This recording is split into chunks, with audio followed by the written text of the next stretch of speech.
Daredevil peut-il survivre à un fight final contre Wolverine dans un combat singulier? Nous aurons la réponse à cette question dans un bar. Wolverine, après avoir terrassé un groupe d'individus, croise le regard de Daredevil et lui lance « Prépare-toi, Matt, et surtout fais tes prières ». Mais d'abord, voici un peu de contexte. Dans une récente aventure, Daredevil a dû descendre aux enfers pour sauver ses proches d'une éternité de tourments infligés par un démon. Après avoir réussi cette épreuve, il est parvenu à retourner sur Terre, et même à refaire sa vie. Ou presque.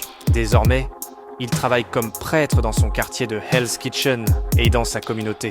Cependant, après son retour des enfers, Daredevil est poursuivi par des démons, des entités incarnant les 7 péchés capitaux, qui commencent à posséder des êtres humains. L'une des premières victimes est She-Hulk, qui va à sa rencontre en lui disant « Ça va, Matt ? Ça fait un bail !» lui dit-elle en l'emmenant déjeuner. Voyant She-Hulk dévorer une quantité incroyable de nourriture, Daredevil réalise qu'il s'agit du démon de la gloutonnerie. Plus tard, alors qu'ils sont sur le point de commander le dessert, un policier s'approche de She-Hulk pour lui demander son aide. Mais possédée par le péché de la gourmandise, elle se déchaîne en criant « Éloignez-vous de moi !» Matt comprend qu'il ne doit pas combattre She-Hulk, mais plutôt le démon qui la possède. En récitant une prière, il parvient à exorciser le démon et à libérer She-Hulk de son emprise. Conscient de la réalité des démons et des 7 péchés capitaux, et craignant que d'autres de ses amis ne soient possédés, Daredevil réalise qu'il doit rapidement agir. Mais alors qu'il commence sa mission, il croise le chemin de Wolverine qui lui dit « Salut Bob, tu veux danser ?» Et là Daredevil se dit intérieurement « Quand j'examine mes péchés mortels, je sais lequel domine tous les autres, la colère. Et je ne vois pas de réceptacle terrestre plus parfait pour cette colère que Wolverine. Et j'ai combattu Logan dans le passé, donc je sais à quoi m'attendre. À chaque fois, j'ai eu de la chance de m'en sortir en vie. Cet homme ne fait pas mal comme les autres. C'est comme combattre un bloc de viande enveloppé dans une barre de plomb, se dit-il. Mais il n'y a pas le choix. Le combat commence, et il est acharné. Mais Matt se rend compte rapidement que ce fight est peine perdue. Il est à bout de souffle et se dit « Je suis trop fatigué et je perds ma concentration ». Tandis que Wolverine, lui, au contraire, est en pleine forme. Il a même l'air de s'amuser tout au long du combat. Et il en veut plus. Le combat se poursuit sur un camion en mouvement. Daredevil assène de nombreux coups à Wolverine, mais sans aucun effet. Il tente une clé de bras, mais Wolverine s'en libère assez facilement. Et là, Daredevil se dit « Mon estomac se serre, et je dois maintenant me rendre à l'évidence.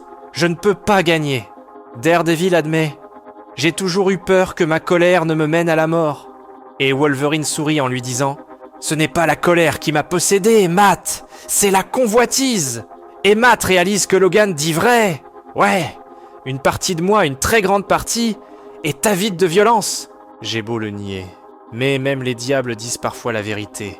Mais dans un moment d'instinct de survie, Daredevil, comprenant qu'il ne peut pas vaincre Wolverine au combat, se souvient de sa seule faiblesse, l'eau. Donc il plonge Wolverine dans un bassin et réussit à le noyer. Du moins, juste assez longtemps pour que le démon qui l'avait possédé soit expulsé de son corps. Daredevil ramène rapidement Wolverine sur le rivage. Tous deux survivent.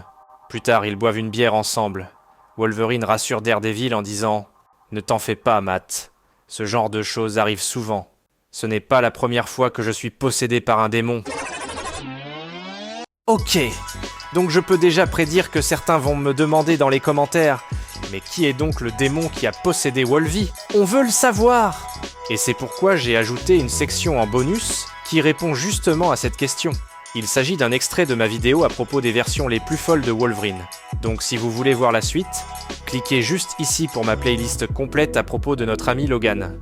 Entre-temps, avant de passer à la petite histoire du puissant démon qui a possédé Wolverine, merci d'encourager la chaîne avec un pouce bleu. C'est la meilleure façon d'encourager la communauté des vilains geeks et de m'aider à te produire encore plus de vidéos au sujet de l'univers Marvel.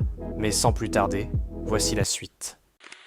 Cette version de Wolverine est possédée par un puissant démon de l'enfer, incarnant ainsi l'être appelé Elverine. Ce démon sans nom est tombé sur un homme nommé Roger, qui méprisait absolument Wolverine, le tenant responsable de la mort de sa famille. Le démon a profité de cette haine et a conclu un pacte avec Roger. Ensemble, ils ont réussi à tromper Wolverine et à envoyer son âme en enfer. Avec l'âme de Wolverine piégée en enfer, son corps était à prendre. Et le démon anonyme s'en est emparé avec joie. Ce personnage baptisé à juste titre Elverine, s'est alors déchaîné, tentant de torturer et de tuer les amis proches et les enfants de Wolverine. Comme il s'agissait du corps de Wolverine, le démon possédait tous ses pouvoirs, ainsi que ses propres ajouts, sans compter qu'avec le pouvoir de l'enfer, il a même pu vaincre le puissant Ghost Rider. Heureusement, Logan a fini par être libéré du démon, mais il aura fallu rien de moins que le pouvoir de l'entité du Phénix pour y arriver, par l'entremise de la puissante Jean Grey.